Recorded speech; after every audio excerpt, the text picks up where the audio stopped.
Welcome to my channel the lady prophet. ഇന്ന് read ചെയ്യുന്നത് നിങ്ങൾ സ്പിരിച്വലി അവേക്കണിങ് ആയിട്ടുള്ളവരായിരിക്കും കൂടുതൽ പേരും. അപ്പം നിങ്ങളുടെ ഈ ഒരു സ്പിരിച്വൽ ജേർണി എവിടെ എത്തിച്ചേർന്നിരിക്കുന്നു, അതെവിടെയാണ് നിങ്ങളെ കൂട്ടിക്കൊണ്ട് പോകുന്നത്, ഇതിൻ്റെ ഒരു ഫൈനൽ സ്റ്റേജ് എന്തായിരിക്കും എന്നുള്ളതൊക്കെയാണ് നോക്കുന്നത്. ഇത് ടൈംലെസ് റീഡിംഗ് ആണ്, കളക്റ്റീവ് ആണ്, ജനറൽലെസ് ആണ്. അപ്പോൾ കാർഡ്സ് നോക്കാം.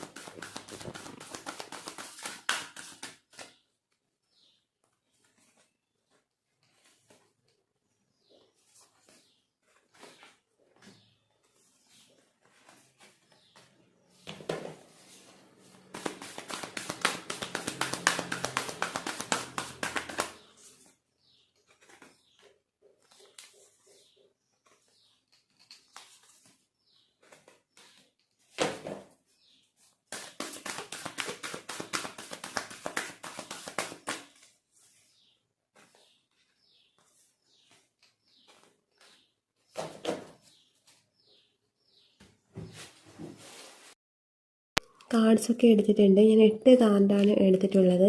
അപ്പോൾ ഇതിൽ ഫസ്റ്റ് വന്നിരിക്കുന്നതെന്ന് പറഞ്ഞാൽ ഭക്തി എന്നാണ്. അപ്പം ഇതെന്ന് പറയുന്നത് സ്പിരിച്വൽ അവേക്കണിങ്ങിൻ്റെ ആദ്യത്തെ സ്റ്റേജാണ് ഭക്തി. അതായത് സ്പിരിച്വാലിറ്റിയിലേക്ക് നിങ്ങൾ കടക്കുമ്പം ചോദിക്കുന്ന ഈശ്വരൻ എന്താണ്, അല്ലെങ്കിൽ ഞാൻ എന്താണ്, ഞാൻ എന്തിനാണ് ഈ ഭൂമിയിൽ ജനിച്ചത്, ഇങ്ങനെയുള്ള കുറേ ക്വസ്റ്റ്യൻസ് ഉണ്ടാവും. ഈ ക്വസ്റ്റ്യൻസൊക്കെ ഈ ഒരു ഭക്തി എന്ന് പറയുന്ന ഈ ഒരു തലത്തിലെത്തുമ്പോഴാണ് നിങ്ങളുടെ ഉള്ളിൽ ഇങ്ങനെയുള്ള ക്വസ്റ്റ്യൻസ് വരുന്നത്. ഇതാണ് സ്പിരിച്വാലിറ്റിയുടെ ആദ്യത്തെ സ്റ്റേജ് എന്ന് പറയുന്നത്. ഇവിടെ നിങ്ങൾക്ക് സ്വയം ഈശ്വരനിൽ സമർപ്പിക്കേണ്ട, നിങ്ങൾ സ്വയം നിങ്ങളെ ഈശ്വരനിൽ സമർപ്പിക്കേണ്ട ഒരു ടൈമാണ്. ഇപ്പോൾ ഈ ഒരു വീഡിയോ കാണുന്നവരിൽ ഒരു 90% ആൾക്കാരും സ്പിരിച്വാലിറ്റിയിലേക്കുള്ള എൻട്രി, ആ ഒരു ആദ്യത്തെ പടി ചവിട്ടിയിട്ട് നിൽക്കുന്ന ആൾക്കാരാണ്. അപ്പോൾ ആ ഒരു ടൈം ആയതുകൊണ്ടാണ് ഇവിടെ ഫസ്റ്റ് കാർഡിന് ഭക്തി എന്ന് പറയുന്ന കാർഡ് വന്നിരിക്കുന്നത്. അതല്ല, ഇതിൽ സ്പിരിച്വലി ഉള്ള ബാക്കി വരുന്ന വളരെ കുറച്ച് പേര് സ്പിരിച്വാലിറ്റിയുടെ ഏകദേശം പകുതി ഭാഗത്തോട്ട് എത്തിയിട്ടുണ്ട്. ഇവർ ഭക്തി യോഗ ഫോളോ ചെയ്യുന്ന ആൾക്കാരായിരിക്കും. ഈ ടൈം എന്ന് പറയുന്നത് നിങ്ങൾ സ്വയം നിങ്ങളെ തന്നെ ദൈവത്തിന് സമർപ്പിച്ച് നിങ്ങളെ ഒരു ചോദ്യം ചോദിക്കും. അതായത് ഞാൻ ആരാണ്, എന്താണ് ഈശ്വരൻ, എന്നിലെ ഈശ്വരൻ ആരാണ്, എന്താണ് എന്നുള്ള ആ ഒരു ചോദ്യം നിങ്ങളുടെ ഉള്ളിൽ നിങ്ങൾ അറിയാതെ വരും. ആ ഒരു സ്റ്റേജാണ് ഈ ഭക്തി എന്ന് പറയുന്നത്. പിന്നെ ഈ ഒരു ടൈം എന്ന് പറയുന്നത് നിങ്ങൾ സഹായം ആവശ്യമുള്ളവരെ സഹായിക്കണം, പിന്നെ മന്ത്രോച്ചാരണം, പിന്നെ ഇങ്ങനെ കുറേ സ്പിരിച്വൽ പ്രാക്ടീസസ് ഉണ്ട്. അപ്പം അതൊന്നും ഇവിടെ പറയാനുള്ള ടൈമില്ല, അതുകൊണ്ട് ഞാൻ അതിൻ്റെ ഡീറ്റെയിൽസിലോട്ട് കിടക്കുന്നില്ല. കുറേ സ്പിരിച്വൽ പ്രാക്ടീസസ് ഉണ്ട്. നിങ്ങൾക്ക് അതിലേത് വേണമെങ്കിലും ഫോളോ ചെയ്യാം. പക്ഷെ ഇതിൽ കൂടുതലും ഭക്തി യോഗ ഫോളോ ചെയ്യുന്ന ആൾക്കാരെയാണ് കാണാൻ പറ്റുന്നത്. അതായത് ഭഗവാനിൽ സ്വയം സമർപ്പിച്ച് മുന്നോട്ട് പോകുന്ന ആൾക്കാരെ, ആ ഭക്തി മാർഗം പോകുന്ന ആൾക്കാരെ. ഈ ഒരു സ്റ്റേജിൽ നിങ്ങൾ ചെയ്യേണ്ടതെന്ന് വെച്ചാൽ സഹായം ആവശ്യമുള്ളവരെ സഹായിക്കുക. അതാണ് നിങ്ങൾ കൂടുതൽ ഇമ്പോർട്ടൻസ് കൊടുക്കേണ്ടത്. അതായത് ഭഗവാന് വേണ്ടിയിട്ട് ചെയ്യുക എന്നുള്ള, ഭഗവാൻ എന്ന് ഞാനിവിടെ പറയുന്നത് ഒരു ഹിന്ദുയിസത്തിൻ്റെ ബേസിലല്ല. അതായത് പിതാവിനോ ഭഗവാനോ അള്ളാഹ്ക്കോ ആർക്കായാലും, കർത്താവിനോ ആർക്കായാലും നിങ്ങൾ സ്വയം സമർപ്പിച്ച് മുന്നോട്ട് പോകേണ്ട, അതായത് ആ ഭക്തിയിൽ ലയിച്ച് ചേരേണ്ട ടൈമാണ് ഈ ഒരു ടൈം എന്ന് പറയുന്നത്. അപ്പോൾ ആ ഒരു കാര്യം നിങ്ങൾ ചെയ്യുമ്പോൾ നിങ്ങൾക്ക് തന്നെ നിങ്ങളുടെ അസ്തിത്വത്തിൻ്റെ ആ ഒരു റിയാലിറ്റി എന്താണെന്നുള്ളത് മനസ്സിലാകും. നിങ്ങൾ ആരാണെന്നും നിങ്ങൾ എന്തിനാണ് ഈ ഭൂമിയിൽ ജനിച്ചത് എന്നുള്ളൊരു കാര്യം നിങ്ങൾക്ക് മനസ്സിലാകും. കൂടുതൽ നേച്ചറായിട്ട് റിലേറ്റഡ് ആയ കാര്യങ്ങൾ ചെയ്യാം. അതായത് കൂടുതൽ ടൈം നേച്ചറിൽ സ്പെൻഡ് ചെയ്യുക, പിന്നെ നേച്ചറുമായിട്ട് റിലേറ്റഡ് ആയ വർക്ക് ചെയ്യുക. അങ്ങനെയൊക്കെ ചെയ്യുന്നത് നിങ്ങൾക്ക് നല്ലതായിരിക്കും.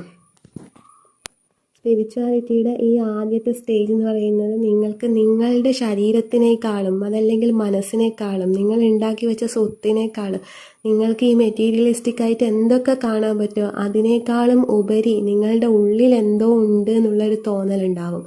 ഈ ഒരു തോന്നലിലേക്കാണ് കടക്കേണ്ടത്. ആ ഒരു തോന്നലിൽ കടന്നവരാണ് ഈ ഭക്തി എന്നുള്ള ആ ഒരു ഡയമെൻഷനിൽ എത്തുന്നത്. അപ്പോൾ ആ ഒരു ഡയമെൻഷനിൽ എത്തിക്കഴിഞ്ഞാൽ നിങ്ങൾക്ക് മനസ്സിലാവും ഈ കാണുന്നതെല്ലാം മായയാണ്. അതായത് മെറ്റീരിയലിസ്റ്റിക് വേൾഡ് കംപ്ലീറ്റ് മായയാണ്. ഇവിടെ ലേബലിംഗ് മാത്രമേ ഉള്ളൂ. ആ ലേബലിംഗ് ഒക്കെ നിങ്ങൾ കംപ്ലീറ്റ് എടുത്ത് കളയും. എന്നിട്ട് നിങ്ങൾ നിങ്ങളുടെ അസ്തിത്വത്തിലേക്ക് മാത്രമായിട്ട് ലയിച്ചു ചേരുന്ന ഒരു ടൈം പീരീഡാണ് ഈ ഭക്തി എന്ന് പറയുന്നത്. നിങ്ങൾക്ക് ഒരുപാട് ആഗ്രഹങ്ങൾ ഉണ്ടാകാം. ആ ആഗ്രഹങ്ങളെക്കാൾ നല്ല മഹത്തരമായ എന്തോ ഒന്ന് നിങ്ങളുടെ ഉള്ളിലുണ്ട് എന്നുള്ള ഒരു തിരിച്ചറിവ് വരും. അവിടെ നിങ്ങൾ സ്വയം സമർപ്പിക്കും. ഈ സ്വയം സമർപ്പണം എന്ന് പറയുന്നത് ദൈവത്തിലേക്കുള്ള ആ ഒരു സമർപ്പണമാണ്. അല്ലാഹുവോ ആരെയാണോ നിങ്ങൾ വിശ്വസിക്കുന്നത്, ഏത് ദൈവത്തിലാണോ അതല്ലെങ്കിൽ യൂണിവേഴ്സോ എന്താണോ നിങ്ങൾ വിശ്വസിക്കുന്നത്, എനർജിയോ, ആ ഒരു കാര്യത്തിലേക്കുള്ള സ്വയം സമർപ്പണമാണ് അവിടെ നടക്കുന്നത് ഈ ഭക്തി എന്ന് പറയുന്നത്. ഇത് വളരെ ആനന്ദകരമായിട്ടുള്ള ഒരു സംഭവമാണ്. അതായത് നമ്മളെ കംപ്ലീറ്റ് ആയിട്ട് നമ്മൾ ദൈവത്തിനോട്ട് വിട്ടുകൊടുക്കുകയാണ് ചെയ്യുന്നത്. പിന്നീട് നമ്മളല്ല പ്രവർത്തിക്കുന്നത്, പിന്നീട് പ്രവർത്തിക്കുന്നത് ദൈവമാണ്. നമ്മളിലൂടെ ദൈവം പല കാര്യങ്ങളും ചെയ്യും. നമ്മൾ കംപ്ലീറ്റ് ആയിട്ട് സറണ്ടർ ചെയ്ത് കൊടുക്കുകയാണ് വേണ്ടത്. അപ്പം അങ്ങനെ ഒരു കാര്യത്തിലോട്ടാണ് നിങ്ങളിപ്പോൾ ആദ്യം കാലെടുത്ത് വച്ചിരിക്കുന്നത്. എനിക്കങ്ങനെയാണ് കാണാൻ പറ്റുന്നത്. 90% ആൾക്കാരും ഈ ഒരു ഡയമെൻഷനിലാണ് ഉള്ളത്. അപ്പം കുറച്ച് പേര് മുന്നോട്ടേക്ക് കടന്നതായിട്ട് കാണുന്നുണ്ട്.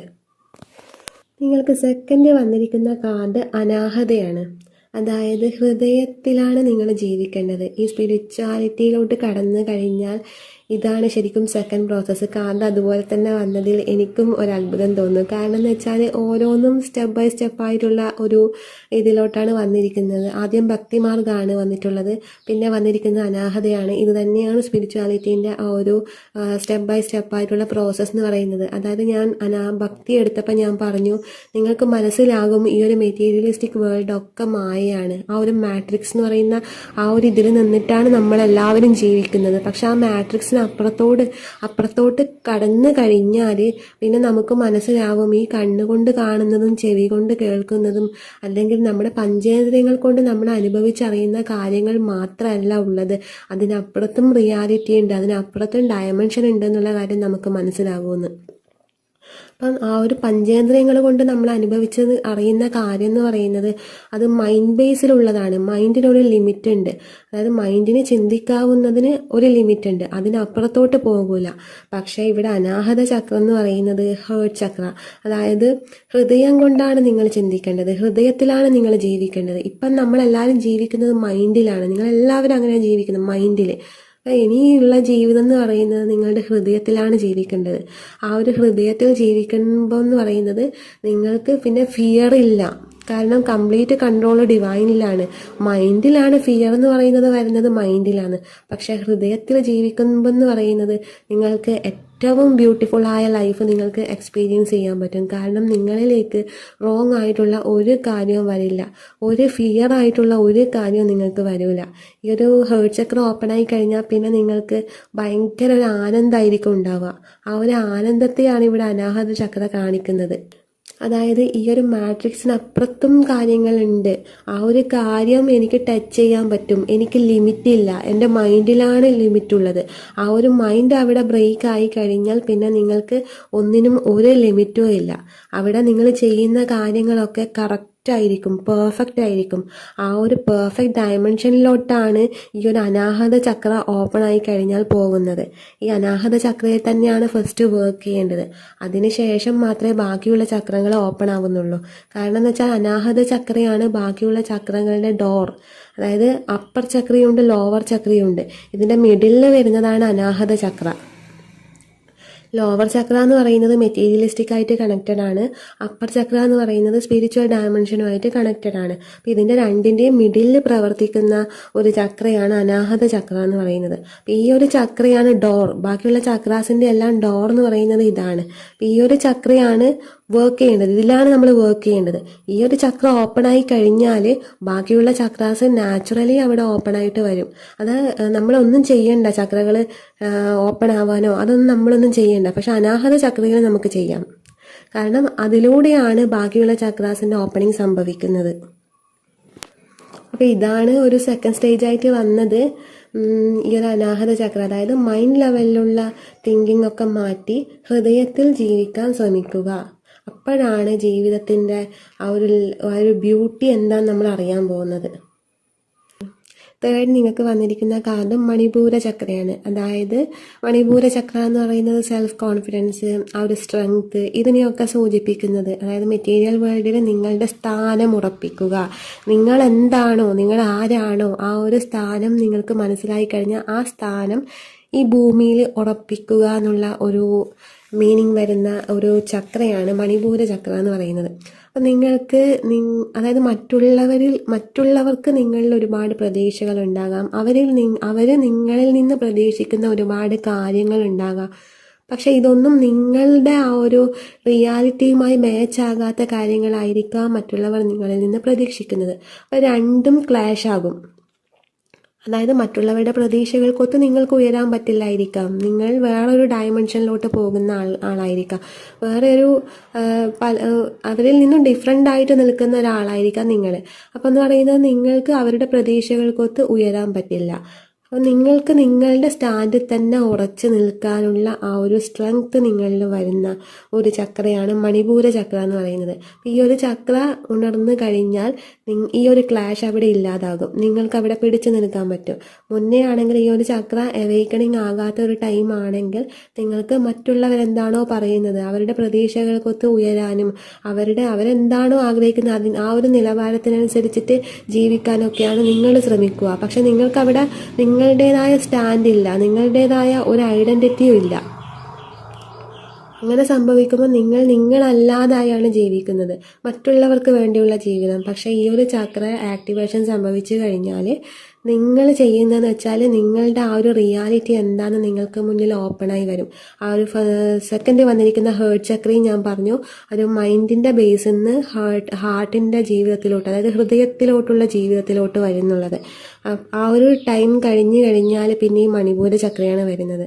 അതായത് നിങ്ങൾ എന്താണ് എന്നുള്ള ആ ഒരു റിയാലിറ്റി നിങ്ങൾ മനസ്സിലാക്കി കഴിഞ്ഞു, നിങ്ങളുടെ അസ്തിത്വമായിട്ട് നിങ്ങൾ ടച്ചായി കഴിഞ്ഞു. അത് എത്തിക്കഴിഞ്ഞാൽ പിന്നെ നിങ്ങൾക്ക് എവിടെ നിന്നില്ലാത്ത ധൈര്യം വരും. ആ ഒരു ധൈര്യത്തിൻ്റെ ബേസിൽ നിന്നാണ് നിങ്ങൾക്ക് നിങ്ങളുടെ അടിത്തറ കെട്ടിപ്പടുക്കാൻ പറ്റുന്നത്. അതായത് നിങ്ങൾക്ക് ഈ ഭൂമിയിലൊരു അടിത്തറ ഉണ്ടാകും. ആ ഒരു ഇതിലേക്ക് നിങ്ങൾ കടക്കുന്നത് ഈ ഒരു ചക്ര ആക്ടിവേഷൻ സംഭവിച്ചു കഴിഞ്ഞാലാണ്. ഈ ഒരു സമയം എന്ന് പറഞ്ഞത് ഞാൻ പറഞ്ഞു, മറ്റുള്ളവർക്ക് നിങ്ങളിൽ ഒരുപാട് പ്രതീക്ഷകളൊക്കെ മുന്നേ ഉണ്ടായിരിക്കാം. അവരുടെ താല്പര്യങ്ങൾക്കനുസരിച്ചായിരിക്കാം നിങ്ങൾ ജീവിക്കുന്നത്. പക്ഷെ നിങ്ങൾ നിങ്ങളുടെ സ്റ്റാൻഡിൽ ഉറച്ചു നിന്ന് നിങ്ങൾ എന്താണോ ആഗ്രഹിക്കുന്നത് ആ ഒരു കാര്യം നിങ്ങൾ നേടാൻ വേണ്ടി ശ്രമിക്കുമ്പോൾ പല സൗഹൃദങ്ങളും ബന്ധങ്ങളും നിങ്ങൾക്ക് നല്ലതല്ലാത്ത, നിങ്ങളുടെ ഉയർച്ചയ്ക്ക് നല്ലതല്ലാത്ത പല റിലേഷനും നിങ്ങൾക്ക് നഷ്ടപ്പെട്ടു പോകാം. മുന്നേ ഉണ്ടായിരുന്ന പകുതി റിലേഷനും, അതായത് പകുതി എന്നല്ല, മേ ബി ഒരു 90% ഫ്രണ്ട്ഷിപ്പും കാര്യങ്ങളും റിലേറ്റീവ്സും ഒക്കെ നിങ്ങൾക്ക് നഷ്ടപ്പെട്ടു എന്ന് വരാം. ജോലി, നിങ്ങൾ എന്താണോ അത്ര വരെ ജീവിച്ചത്, നിങ്ങൾ ഏത് റിയാലിറ്റിയിലാണോ ജീവിച്ചത് അത് കംപ്ലീറ്റ് മാറി പുതിയൊരു റിയാലിറ്റിയിലേക്ക് വരുന്നതായിട്ട് നിങ്ങൾക്ക് കാണാൻ പറ്റും. പക്ഷെ നിങ്ങൾക്ക് ആ ഒരു കാര്യത്തിൽ നിങ്ങൾക്ക് വിഷമിച്ചിട്ട് കാര്യമില്ല. കാരണം എന്ന് വെച്ചാൽ അതൊന്നും നിങ്ങളുടെ നല്ലതിന് വേണ്ടിയിട്ടുള്ള കാര്യങ്ങളായിരുന്നില്ല. വ്യക്തികളായാലും സാഹചര്യങ്ങളായാലും എന്ത് തന്നെ ആയാലും നിങ്ങൾക്ക് ഈ ഒരു ടൈം നിങ്ങൾക്ക് എന്തൊക്കെ ബ്രേക്ക് ആവുന്നു, അതായത് ഈ മണിപൂര ചക്ര ആക്ടിവേഷൻ നടക്കുന്ന ടൈം നിങ്ങൾക്ക് എന്തൊക്കെ മെറ്റീരിയൽ ലൈഫിൽ നിന്നും ബ്രേക്ക് ആവുന്നുണ്ടോ അതൊക്കെ അവിടെ ബ്രേക്ക് ആവേണ്ടതാണ്. കാരണം അതൊന്നും നിങ്ങൾക്ക് ആവശ്യമില്ലാത്തതാണ്. നിങ്ങളുടെ ആവശ്യമുള്ള കാര്യങ്ങൾ, നിങ്ങൾക്ക് എന്താണോ ആവശ്യം, നിങ്ങളുടെ സെൽഫ് ഗ്രോത്തിന് എന്താണോ ആവശ്യം, അല്ലെങ്കിൽ നിങ്ങളുടെ അസ്തിത്വമായിട്ട് ടച്ച് ചെയ്യാൻ വേണ്ടി എന്തൊക്കെയാണോ ആരൊക്കെയാണോ ആവശ്യം അവരൊക്കെ നിങ്ങളിലേക്ക് വരുന്നതായിട്ട് നിങ്ങൾക്ക് കാണാൻ പറ്റും. അതായത് നിങ്ങളിൽ ഉണ്ടായിരുന്ന റോങ് ആയ സംഭവങ്ങളൊക്കെ മാറും. ആൾക്കാരും എല്ലാം റോങ് ആയിട്ടുള്ള എന്തൊക്കെ നിങ്ങളുടെ ലൈഫിലുണ്ടോ അതൊക്കെ അവിടെ ബ്രേക്കായി റൈറ്റ് ആയ കാര്യങ്ങൾ മാത്രമാണ് പിന്നെ നിങ്ങളിലേക്ക് വരിക. ഈ ഒരു സാഹചര്യം, അതായത് ഇങ്ങനെ വരുമ്പോൾ എന്ന് പറയുന്നത് നിങ്ങൾക്ക് നിങ്ങളുടെ ആ ഒരു റിയാലിറ്റിയിൽ എന്താണോ നിങ്ങൾ ആ ഒരു അസ്തിത്വമായിട്ട് ടച്ചായി കഴിഞ്ഞാൽ പിന്നെ നിങ്ങൾക്ക് റൈറ്റായ കാര്യങ്ങൾ മാത്രമാണ് നിലനിൽക്കുക. നിങ്ങൾക്ക് അതിലായിരിക്കും നിങ്ങൾ പ്രകാശിപ്പിക്കുന്നത്. അതായത് നിങ്ങൾ എന്താണോ പുറപ്പെടുവിക്കുന്നത് അത് നിങ്ങളുടെ ഗ്രോത്തിനും നിങ്ങളുടെ ആ അസ്തിത്വമായിട്ടുള്ള അതിൻ്റെ പൂർണ്ണതയ്ക്കുമാണ് നിങ്ങളിലേക്ക് വരുന്നത്. ആ ഒരു പൂർണ്ണതയാണ് നിങ്ങളിലേക്ക് വരുന്നത്. ഇതാണ് മൂന്നാമത്തെ സ്റ്റേജായിട്ട് വരുന്നത്. ഇതിലെവിടെയാണ് ഇപ്പം ഫസ്റ്റ് പറഞ്ഞിരിക്കുന്നത് ഭക്തി എന്ന് പറയുന്നതാണ്. അതായത് ഇപ്പം നിങ്ങൾ നിലവിലുള്ളത് ഈ ഭക്തി എന്ന് പറയുന്ന ആ ഒരു സ്റ്റേജിലാണ്. ഈ ഭക്തി കടന്നു കഴിഞ്ഞാലാണ് പിന്നെ അനാഹത മണിപൂര ചക്ര വരുന്നത്. ഈ ഭക്തിയിലാണ് നിങ്ങളുള്ളത്. ഇനി നിങ്ങൾ വരേണ്ടത് അനാഹത, മണിപൂര, ബാക്കി വരുന്ന കാർഡ്സിലാണ് വേണ്ടത്. നെക്സ്റ്റ് നിങ്ങൾക്ക് വന്നിരിക്കുന്നത് സഹസ്രാര ചക്ര എന്നുള്ള കാർഡാണ് വന്നിരിക്കുന്നത്. ഇതെന്ന് പറയുന്നത് കിരീട ചക്രം. അതായത് നമ്മുടെ മൂർധാവിലുള്ള ആ ഒരു ചക്രേനെയാണ് സഹസ്രാര ചക്ര എന്ന് പറയുന്നത്. എല്ലാവർക്കും അറിയുന്ന കാര്യം തന്നെയായിരിക്കും, ജസ്റ്റ് ഞാനൊന്ന് പറഞ്ഞു എന്നേ ഉള്ളൂ. ഈ ഒരു ചക്ര തുറന്നു കഴിഞ്ഞാലാണ് നമുക്ക് ദൈവിക ജ്ഞാനം ലഭിക്കുന്നത്. അതായത് നമുക്ക് ഇപ്പോഴുള്ളത് മാനുഷിക ജ്ഞാനമായിരിക്കാം. ഈ മാനുഷിക ജ്ഞാനത്തിൽ നമുക്കൊരു ലിമിറ്റ് ഉണ്ട്. ആ ഒരു ലിമിറ്റിനപ്പുറത്ത് നമുക്ക് ഒന്നും ചെയ്യാൻ പറ്റില്ല. അതായത് നമ്മുടെ പഞ്ചേന്ദ്രിയങ്ങൾക്കെല്ലാം ഒരു ലിമിറ്റ് ഉണ്ട്. ആ കാര്യങ്ങൾ കൊണ്ട്, പഞ്ചേന്ദ്രിയങ്ങൾ കൊണ്ട് നമ്മൾ അനുഭവിക്കുന്ന കാര്യങ്ങളാണ് മാനുഷിക ജ്ഞാനം എന്ന് പറയുന്നത്. ആ ഒരു പഞ്ചേന്ദ്രിയങ്ങൾ വെച്ച് നമ്മൾ ആർജിച്ചെടുക്കുന്ന ഒരുപാട് കഴിവുകളുണ്ട്. അത് റിട്ടൺ നോളജിലുള്ള കാര്യങ്ങൾ മാത്രമായിരിക്കും ഈ ഒരു പഞ്ചേന്ദ്രിയങ്ങൾ വെച്ച് നമുക്ക് ആർജിച്ചെടുക്കാൻ പറ്റുന്ന കാര്യങ്ങൾ. പക്ഷെ അതിനപ്പുറം നമുക്ക് എക്സ്പീരിയൻസ് ചെയ്യണം എന്നുണ്ടെങ്കിൽ ഈ ഒരു കിരീട ചക്രം ഓപ്പൺ ആയി കഴിഞ്ഞാൽ മാത്രമാണ് നമുക്ക് അങ്ങനെ ഒരു കാര്യം കിട്ടും. അതായത് മാനുഷിക തലത്തിൽ നിന്നും ആത്മീയമായ ദൈവിക ജ്ഞാനത്തിലോട്ട് നമ്മൾ എത്തുന്നത് ഈ ഒരു സഹസ്രാര ചക്ര ഓപ്പൺ ആയി കഴിയുമ്പോഴാണ്. ഇത് ഓപ്പൺ ആയി കഴിഞ്ഞാൽ നമ്മുടെ ഉള്ളിൽ ഡൗൺലോഡ്സ് വരും. അതായത് ദൈവത്തിൽ നിന്ന് നേരിട്ടുള്ള മെസ്സേജസ് ആയിരിക്കും പിന്നെ നമുക്ക് കിട്ടുന്നത്.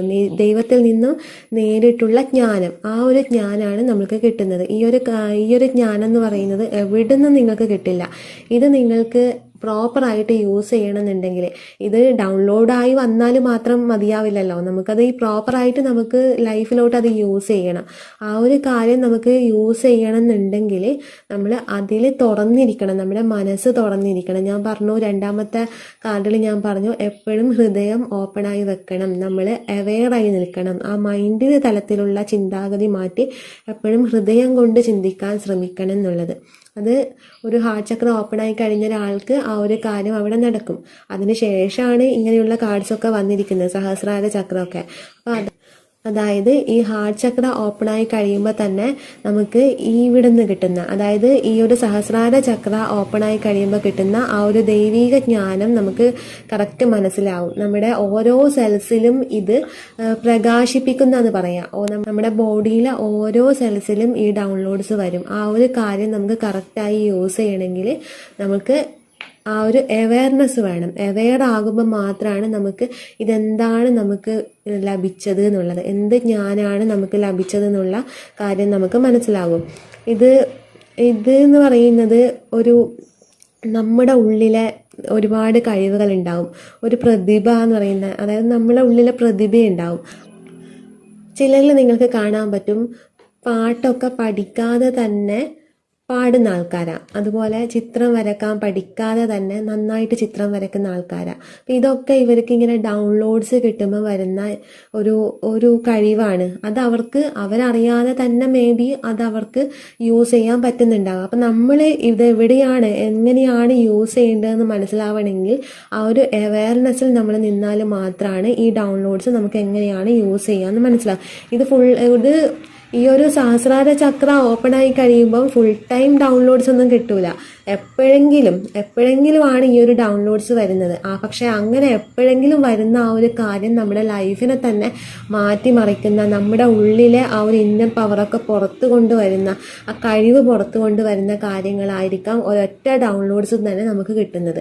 അതാണ് ഈ ദൈവിക ജ്ഞാനത്തിൻ്റെ ഇമ്പോർട്ടൻസ് എന്ന് പറയുന്നത്. കാരണം മറ്റാരേക്കാളും നമുക്ക് ഉയർന്നു നിൽക്കാൻ പറ്റും. കാരണം നമ്മൾ ചെയ്യുന്ന ആ ഒരു കാര്യത്തിൽ ദൈവികതയാണ് ഉണ്ടാവുക. ആ ദൈവികത വെച്ച് നമ്മൾ ചെയ്യുന്ന കാര്യം എന്ന് വെച്ചാൽ അത് 100% സക്സസ് ആയിരിക്കും, പെർഫെക്റ്റ് ആയിരിക്കും. നമ്മളെ ആ ഒരു കാര്യത്തിൽ മറ്റാർക്കും നമ്മളെ തോൽപ്പിക്കാൻ കഴിയാത്ത തരത്തിലുള്ള കാര്യങ്ങളായിരിക്കും നമ്മൾ അറിയാതെ തന്നെ, നമ്മുടെ ഉള്ളിൽ നിന്ന് നമ്മൾ അറിയാതെ തന്നെ ചെയ്തു വരുന്നത്. ഈ ഒരു കാര്യം നിങ്ങൾക്ക് ആക്സസ് ചെയ്യണമെന്നുണ്ടെങ്കിൽ, ഈ ഒരു ഡൗൺലോഡ്സ് നിങ്ങൾക്ക് ആക്സസ് ചെയ്യണമെന്നുണ്ടെങ്കിൽ എപ്പോഴും നിങ്ങളിൽ അവെയർ ആയിരിക്കണം. മറ്റൊന്നിലോട്ട് ശ്രദ്ധ പോയി കഴിഞ്ഞാൽ നിങ്ങൾക്കത് ആക്സസ് ചെയ്യാൻ പറ്റില്ല. അത് ആക്സസ് ചെയ്താൽ മാത്രമാണ് നിങ്ങൾക്ക് ഇത് വേണ്ട വിധത്തിൽ യൂസ് ചെയ്യാൻ പറ്റും. നെക്സ്റ്റ് നിങ്ങൾക്ക് വന്നിരിക്കുന്ന കാർഡ് എന്ന് പറയുന്നത് രാധയാണ്. അതായത് രാധ എന്ന് പറയുന്നത് നിങ്ങൾക്കറിയാം പ്രണയത്തിൻ്റെ ദേവിയാണ്.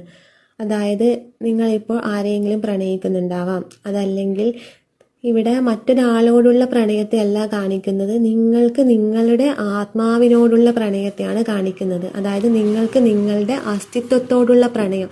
കൃഷ്ണൻ രാധയ്ക്ക് കാണിച്ചു കൊടുത്തതും പ്രണയത്തിലൂടെ കാണിച്ചു കൊടുത്തതും രാധയുടെ ആ ഒരു എക്സിസ്റ്റൻസ് ആണ് കൃഷ്ണൻ പ്രണയത്തിലൂടെ രാധയ്ക്ക് കാണിച്ചു കൊടുത്തത്. രാധ ആ ഒരു അസ്തിത്വത്തെയാണ്, കൃഷ്ണൻ എന്ന് പറയുന്നത് രാധയുടെ അസ്തിത്വം തന്നെയാണ്. രണ്ടുപേരും ഒരേ സോളാണ്. അപ്പം കൃഷ്ണൻ കാണിച്ചു കൊടുത്ത ആ അസ്തിത്വത്തിലാണ് രാധ പ്രണയത്തിലാകുന്നത്. അതായത് രാധയോടുള്ള പ്രണയം തന്നെയാണ് കൃഷ്ണനിലേക്ക് റിഫ്ലക്റ്റ് ചെയ്ത് കാണിക്കുന്നത്. ഇതിൽ പറയുന്നതെന്ന് വെച്ചാൽ, നിങ്ങൾക്ക് നിങ്ങളോട് തന്നെ, നിങ്ങളുടെ ആത്മാവിനെ നിങ്ങൾക്ക് പ്രണയിക്കാൻ പറ്റുന്നുണ്ടോ? നിങ്ങൾക്ക് നിങ്ങളെ എക്സിസ്റ്റൻസ് എന്താണെന്ന് മനസ്സിലാക്കി അതിൽ പൂർണ്ണമായും നിങ്ങൾക്ക് ഒരു പ്രണയത്തിലാകാൻ പറ്റുന്നുണ്ടോ? അതിനനുസരിച്ചിട്ടായിരിക്കും നിങ്ങളുടെ ലൈഫിലെ പ്രണയം എന്ന് പറയുന്നത്. അതായത് നിങ്ങൾ ആരെയെങ്കിലും പ്രണയിക്കുന്നുണ്ടെങ്കിൽ ആദ്യം നിങ്ങൾക്ക് നിങ്ങളെ പ്രണയിക്കാൻ പറ്റണം. എന്നെങ്കിൽ മാത്രമാണ് ആ ഒരു വ്യക്തിയും നിങ്ങളെ അതേപോലെ പ്രണയിക്കും. ആ ഒരു കാര്യമാണ് ഇവിടെ പറയുന്നത്. പിന്നെ ഇവിടെ പ്രണയം എന്ന് പറയുന്നത് പലരും തെറ്റായി ധരിച്ചിട്ടുണ്ട്. പലരും ഇഷ്ടത്തെയാണ് പ്രണയമായിട്ട് വിചാരിച്ചിരിക്കുന്നത്. അതായത് രണ്ടും തമ്മിൽ ഒരുപാട് ഡിഫറൻസ് ഉണ്ട്. പ്രണയം എന്ന് പറയുന്നത് ഒന്നിനെ അതിൻ്റെതായ പൂർണ്ണതയിൽ ഉൾക്കൊള്ളാൻ പറ്റുന്നതാണ് പ്രണയം. അതായത് ഒരു റോസാപ്പൂവിൻ്റെ ചെടി എടുത്തു കഴിഞ്ഞാൽ നമുക്കതിലെ റോസിനോടായിരിക്കും ഒരുപാട് താല്പര്യം, ഒരുപാട് അട്രാക്ഷൻ, ഒരുപാട് ഇഷ്ടമൊക്കെ തോന്നുന്നത് ആ ഒരു റോസിനോടായിരിക്കും. അതിലെ ഫ്ലവേഴ്സിനോടായിരിക്കും നമുക്ക് ഇഷ്ടം തോന്നുന്നത്. പക്ഷെ നമുക്കതിൻ്റെ മുള്ളിനോട് ഇഷ്ടം തോന്നുന്നുണ്ടോ? ഇല്ല. നമ്മൾ അതിനെ കാണുന്നു പോലുമില്ല, നമ്മളതിനെ ശ്രദ്ധിക്കുന്നു പോലുമില്ല.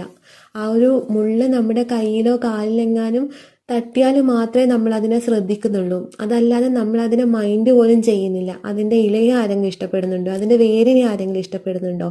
അത് വളരുന്ന ആ ഒരു ചുറ്റുപാടിനെ ആരെങ്കിലും ഇഷ്ടപ്പെടുന്നുണ്ടോ? ഇല്ല. നമ്മൾ ആ ഒരു ഫ്ലവേഴ്സിനെ മാത്രമേ കാണുന്നുള്ളൂ. അതിൽ എത്ര ഫ്ലവേഴ്സ് ഉണ്ട്, ആ ഒരു ഫ്ലവേഴ്സിനെ മാത്രമേ നമ്മൾ എക്സ്പീരിയൻസ് ചെയ്യുന്നുള്ളൂ, കാണുന്നുള്ളൂ. ആ ഒരു കാര്യം എന്ന് പറയുന്നത് പ്രണയമല്ല, അത് സിമിലാരിറ്റിയാണ്. ഇഷ്ടം എന്ന് പറയുന്ന ഒരു സിമിലാരിറ്റിയാണ്. നമ്മൾ എന്താണോ നമ്മൾ ആഗ്രഹിക്കുന്നത്, നമ്മൾക്ക് എന്താണോ ഇഷ്ടം, അത് മറ്റൊന്നിൽ കാണുമ്പോൾ അവിടെ ഉള്ളത് നമ്മുടെ ഉള്ളിലുള്ള ആ ഒരു കാര്യമായിട്ട് മാച്ച് ആവുന്ന എന്തെങ്കിലും ഒന്ന് പുറത്ത് കാണുമ്പോൾ നടക്കുന്നതാണ് ഇഷ്ടം. അത് ജസ്റ്റ് സിമിലാരിറ്റിയാണ്. നമ്മൾ ടോട്ടാലിറ്റിയിലാണ് പ്രണയം എന്ന് വരുന്നത്. അതായത് പ്രണയം എന്ന് പറയുന്നത് ഒന്നിൻ്റെ ടോട്ടാലിറ്റി, അത് അതുപോലെ നമുക്ക് ആക്സെപ്റ്റ് ചെയ്ത് അതിനെ അതിൻ്റെതായ പൂർണ്ണതയിൽ അനുഭവിക്കുന്നതാണ് പ്രണയം എന്ന് പറയുന്നത്. പലരും പ്രണയമാണ് എന്ന് തെറ്റിദ്ധരിക്കുന്നത് ഈ സിമിലാരിറ്റി, അതായത് ഇഷ്ടത്തെയാണ് പലരും പ്രണയമായി തെറ്റിദ്ധരിക്കുന്നത്. ഇവിടെ പറയുന്നത് തന്നെ രാധ എന്ന് പറയുന്നത് പ്രണയത്തിൻ്റെ ദേവിയാണ്. ആ രാധ അതിൻ്റെ ടോട്ടാലിറ്റിയിലാണ് ഇഷ്ടപ്പെടുന്നത്. അതായത് രാധയുടെ ടോട്ടാലിറ്റി, രാധയുടെ അസ്തിത്വം എന്താന്ന് മനസ്സിലാക്കി അത് കാണിച്ചു കൊടുത്തത് തന്നെ കൃഷ്ണനാണ്. അതായത് രാധേൻ്റെ റിഫ്ലക്ഷൻ തന്നെയാണ് കൃഷ്ണനായിട്ട് വരുന്നത്. ആ ഒരു റിഫ്ലക്ഷനാണ് കൃഷ്ണനിൽ രാധയ്ക്ക് പ്രണയമായിട്ട് വരുന്നത്. പ്രണയത്തിൻ്റെ ആ ടോട്ടാലിറ്റിയിൽ എക്സ്പീരിയൻസ് ചെയ്യുക എന്നുള്ളതാണ് പറയുന്നത്. അതായത് നിങ്ങൾ നിങ്ങളുടെ അസ്തിത്വത്തെ എങ്ങനെയാണോ കാണുന്നത് അതിനെ അതിൻ്റെതായ രീതിയിൽ നിങ്ങളിൽ എന്തൊക്കെ കുറവുകളുണ്ടോ അതിനെയൊക്കെ നിങ്ങൾ അക്സെപ്റ്റ് ചെയ്ത് അതിനെയൊക്കെ സ്നേഹിക്കാൻ പഠിക്കുക. അങ്ങനെയാണെങ്കിൽ അത് പുറത്ത് റിഫ്ലക്റ്റ് ചെയ്ത് നിങ്ങളുടെ പാർട്ണറിൽ നിന്നും ആ ഒരു ടോട്ടാലിറ്റിയിലുള്ള പ്രണയം നിങ്ങൾക്ക് എക്സ്പീരിയൻസ് ചെയ്യാൻ പറ്റും. നിങ്ങൾക്ക് എല്ലാറ്റിനെ കുറിച്ചും ക്ലിയറായ ഒരു ധാരണയുണ്ടാവും. ആ ഒരു ധാരണ വെച്ചായിരിക്കും പിന്നെ നിങ്ങളുടെ ജീവിതം എന്ന് പറയുന്നത്. നിങ്ങൾക്ക് ആ ഒരു മുന്നേ ജീവിച്ച ഒരു ലോവർ ലെവലിലുള്ള ആ ഒരു കാര്യമൊന്നും നിങ്ങളിലേക്ക് പിന്നെ വരില്ല. നിങ്ങളുടെ ഓറയൊക്കെ ഭയങ്കര ബ്രൈറ്റ് ആയിരിക്കും. പിന്നെ ഈ ഒരു മാട്രിക്സ് ആണെന്ന് മനസ്സിലായി കഴിഞ്ഞാൽ നിങ്ങളുടെ ലാബലിംഗ് ഒക്കെ കുറയും. അതായത് നിങ്ങൾ മുന്നേ ഒരുപാട് ലാബലിംഗ് ചെയ്യുന്ന ആളായിരിക്കാം. ഞാൻ അതാണ്, ഞാൻ ഇതാണ്.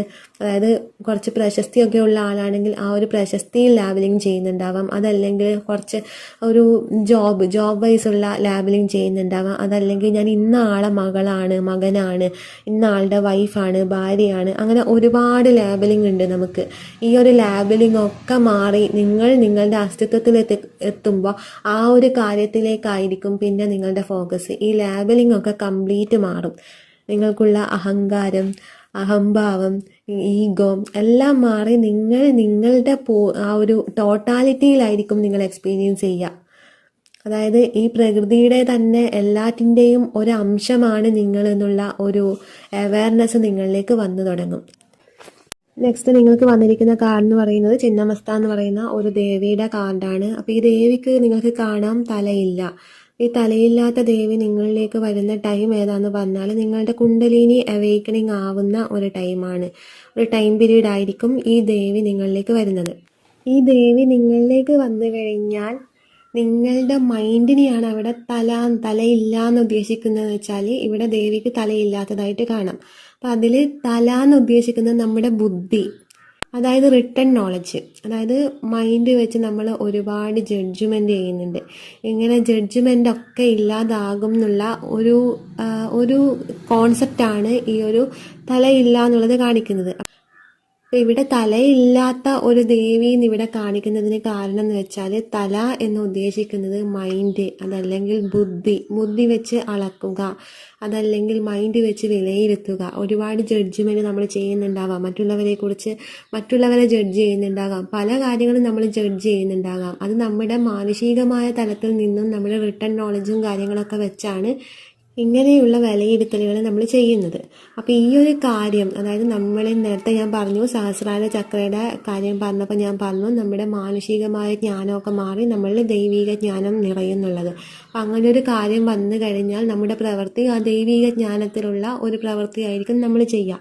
അപ്പോൾ അവിടെ നമുക്ക് ബുദ്ധിക്ക് സ്ഥാനമില്ല. ബുദ്ധിക്ക് സ്ഥാനമുണ്ട്, പക്ഷെ അത് മുന്നിട്ട് നിൽക്കുന്ന ആ ഒരു കാര്യം അവിടെ നിന്ന് മാറും. കാരണം നമ്മൾ ആരെയും ജഡ്ജ് ചെയ്യില്ല. എല്ലാവർക്കും അവരവരുടേതായ പേഴ്സണാലിറ്റി ഉണ്ട്. അവർ അവരുടേതായ ലെസൺ പഠിക്കാനാണ് ഭൂമിയിൽ വന്നത് എന്നുള്ള കാര്യങ്ങൾ നിങ്ങൾക്ക് മനസ്സിലാകും ഈ ഒരു ദൈവിക ജ്ഞാനം നിങ്ങളിലേക്ക് വരുമ്പോൾ. അപ്പം നിങ്ങളുടെ ഈ ഒരു ജഡ്ജ്മെൻറ്റും നിങ്ങളുടെ മൈൻഡ് അവിടെ വർക്ക് ആവുന്നത്, നിങ്ങളുടെ ബുദ്ധി അവിടെ പ്രവർത്തിക്കുന്നത്, ബുദ്ധി പ്രവർത്തിക്കണം, പക്ഷേ ഇങ്ങനെയുള്ള വിലയിരുത്തലുകൾ ചെയ്യാൻ പാടില്ല എന്നുള്ളത്. അതാണ് ഇവിടെ തലയില്ലാത്തതായിട്ട് കാണിക്കുന്നത്. കാരണം അവിടെ ഹൃദയമാണ് പ്രവർത്തിക്കുന്നത്. അപ്പം ഇങ്ങനെയൊരു കാര്യമാണ് അവിടെ തലയില്ല എന്ന് ഉദ്ദേശിച്ചിട്ട് വരുന്നത്. അപ്പം നിങ്ങളുടെ ബുദ്ധി, നിങ്ങളുടെ മൈൻഡ്, നിങ്ങളുടെ വിലയിരുത്തലുകൾ എല്ലാം അവിടെ അവസാനിച്ച് നിങ്ങളിൽ കുണ്ടലിനി അവേക്കണിങ് ആവുമ്പോൾ നിങ്ങൾക്ക് ആ ഒരു ജ്ഞാനം ലഭിക്കുന്നതിനെ കുറിച്ചാണ് ഇവിടെ പറയുന്നത്. പിന്നെ ഈ ഒരു സമയം എന്ന് പറയുന്നത് നിങ്ങൾ ഭയങ്കര സൈലൻ്റ് ആയിട്ടായിരിക്കും ഉണ്ടാവുക. അതായത് മുന്നേ അവേക്കണിങ് ആയ ടൈം നിങ്ങൾ ഒരുപാട് സ്പിരിച്വൽ പ്രാക്ടീസസും മെഡിറ്റേഷൻ കാര്യങ്ങൾ, അങ്ങനെ ഒരുപാട് ഹീലിംഗ്, ഒരുപാട് കാര്യങ്ങൾ, സ്പിരിച്വൽ പ്രാക്ടീസസ് ആയിട്ടുള്ള ഒരുപാട് ഹീലിംഗ് മെത്തേഡ്സും കാര്യങ്ങളൊക്കെ ഉണ്ട്.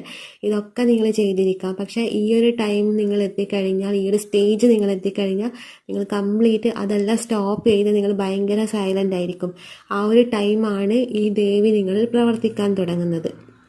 ഈ സൈലൻസിലാണ്, ഈ സറണ്ടറിങ്ങിലാണ് നിങ്ങളിൽ ഈ ദേവി പ്രവർത്തിക്കാൻ തുടങ്ങുക. അപ്പോൾ ആ ഒരു കാര്യമാണ് ഈ ഒരു കാർഡിൽ വന്നിട്ടുള്ളത്. അതായത് കുണ്ടലിനി അവേക്കണിങ്ങിൻ്റെ ഒരു സ്റ്റേജാണ് ഈ ലാസ്റ്റ് വന്നിരിക്കുന്ന ഈ കാർഡ്. നെക്സ്റ്റ് ഇവിടെ ബോട്ടം ഓഫ് ദി ഡെക്ക് വന്നിരിക്കുന്നത് ശിവ എന്നുള്ള കാർഡാണ്. ഇതൊരു കൺഫർമേഷൻ കാർഡാണ്. അതായത് നിങ്ങൾ ഒരു യോഗ പാതയിൽ തന്നെയാണ് എന്നുള്ള ഒരു കൺഫർമേഷൻ കാർഡാണ് ബോട്ടം ഓഫ് ദി ഡെക്ക് തന്നെ വന്നിരിക്കുന്നത്. അതായത് സ്പിരിച്വാലിറ്റിയിൽ ഈ ഒരു സ്റ്റേജിൽ എന്ന് പറയുന്നത്, അതായത് ഈ ഒരു ഡെക്കിൽ ടോട്ടൽ 125 കാർഡ്സ് ഉണ്ട്. അതിൽ 124ാമത്തെ കാർഡ്സാണിത്. അതായത് ശിവനിലേക്കാണ് നമ്മൾ എത്തിച്ചേരേണ്ടത്. ഈ ശിവൻ എന്ന് പറയുന്നത് നിശ്ചലതയാണ്. ഈ ഒരു ശൂന്യതയിലോട്ടാണ് നമ്മൾ എത്തിച്ചേരേണ്ടത്. പക്ഷേ ഇതിനും ശേഷവും 125ാമത്തെ ഒരു കാർഡുണ്ട്.